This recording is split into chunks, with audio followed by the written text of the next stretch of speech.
Camera starting. We're ready when you are. Alright. So our country is Saudi Arabia. Saudi Arabia is a Middle Eastern country located in Asia. Their president or head of ruler is King Solomon of Saudi Arabia. The country is broken down into 13 provinces, which each has a local government and a regional government as well. Their government structure is an absolute monarchy. Their prince is also Mohammed of Saudi Arabia. The population that they have is about 34.14 million people, and they're the world's second largest crude oil producer and the largest top oil exporter. So our research question was, how does the government affect the lives of people of Saudi Arabia? So our thesis statement was the U.S. has taken over the oil industry, which is causing the income to plummet, and families are losing their land, and women are facing harsher conditions because they are more dependent on in their families.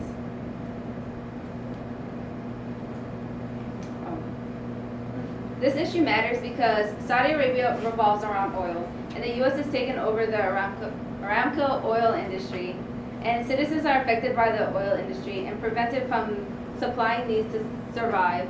And this is affecting them because the poverty rate's rising, and once again, women are still facing harsher conditions because the poverty rate is rising.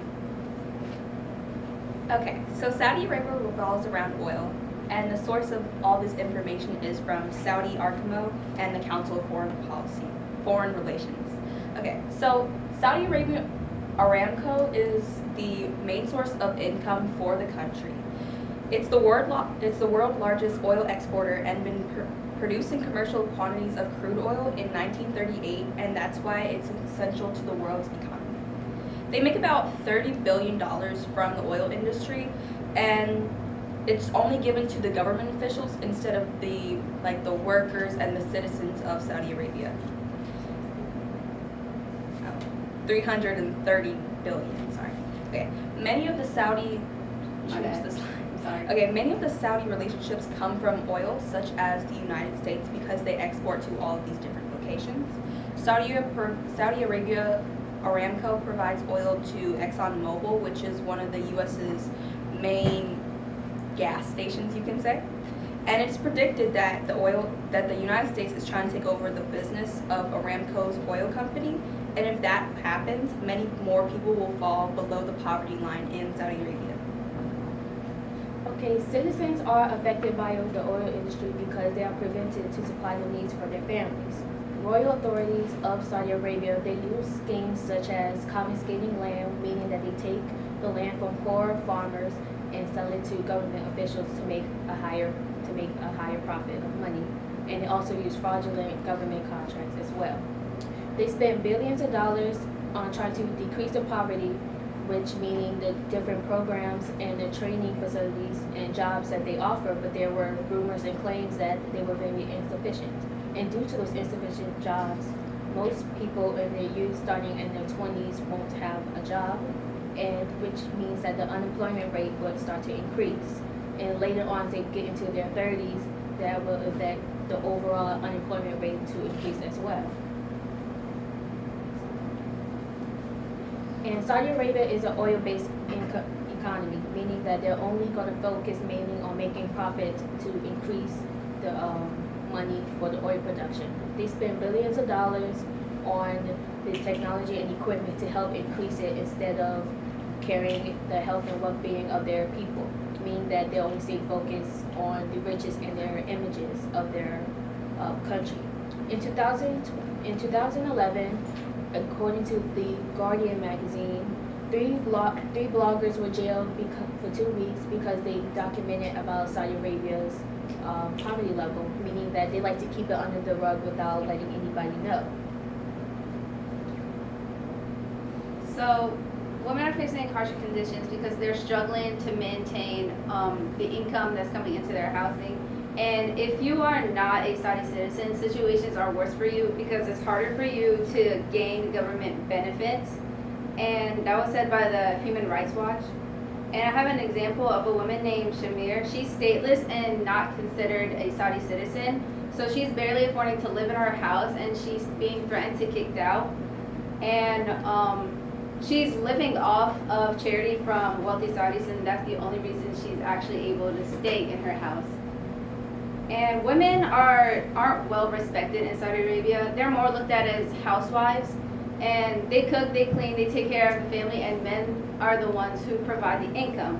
So if for some reason a woman doesn't have a man in her house, maybe he died or something, women struggle more because it's harder for them to get jobs. And Saudi Arabia will be like, I'm sorry, like if you don't have the qualities or whatever, we can't give you this job, and you're just gonna have to struggle. And that was also said by the Human Rights Watch. So this makes it harder for them to provide for themselves and their family, because without the income, they can't really live off of anything. Okay, so our conclusion is the oil industry is causing a high rise in poverty. The government is confiscating families' land and is selling it to wealthy government officials and other wealthy Saudis. Harsher conditions for the citizens because of the oil industry and how they're not getting income from the business, and especially women, because they are the most dependent on, and if they don't have the resources to help the family, then they are punished for that. Okay. Without the money from the oil business, it's hard to pay for basic needs of everyday life, such as like food, clothing, shelter, all of that.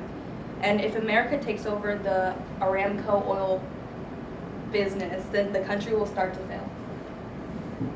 Our solution to the problem is the members of OPEC, which is the Organization of Petroleum Exporting Companies, created a restructuring plan, and that plan is trying to help fix the economy and help make more money for the country. And it's planned to be completed by 2030. They are also raising tariffs on the oil to get more revenue off the oil. Is there a references? Excellent. Thank you very much. All right, the questions I have for this team. My first question will be for Andrea. How did you divide the work among team members, and why did you choose to do it that way? Okay, so when we came together for our group reasoning, we discussed about each claims that we had, and we decided to choose one from our papers. And the reason why we did it because it would be better to have different perspectives from our paper, which answers each of our individual questions, but still have a cause and effect sequence that will still answer to our whole research question. Okay, thank you. This one is for Rachel. What information from your team reports as a whole did you end up excluding from this final presentation, and why? So we have two things that we excluded. One of them was being like the laws from the government and how that affects the women. So it was more like how does the oil, so what we did was how does the oil and how are they dependent on affects the women's like day-to-day being. And then the other one is we decided to leave off information about the military and the attacks on the oil plants from Yemen and everything, because I found out on an NPR report that many countries don't really care that they are being attacked because it is such a wealthy business that they aren't worried about losing their not share of the company, but losing their supply of the oil. And then, yeah, that's it. Okay, thank you. And then Miss, the question for you is, what information did you learn about the topic that you have been unaware of, and why is that information significant? So when I did my individual paper, I mostly focused on the treatment of women in Saudi Arabia and how some of the laws affect them.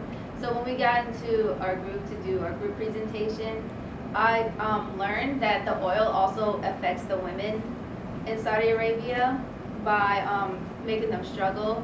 So it wasn't just the laws, the oil did affect them too, so that's what I learned from it.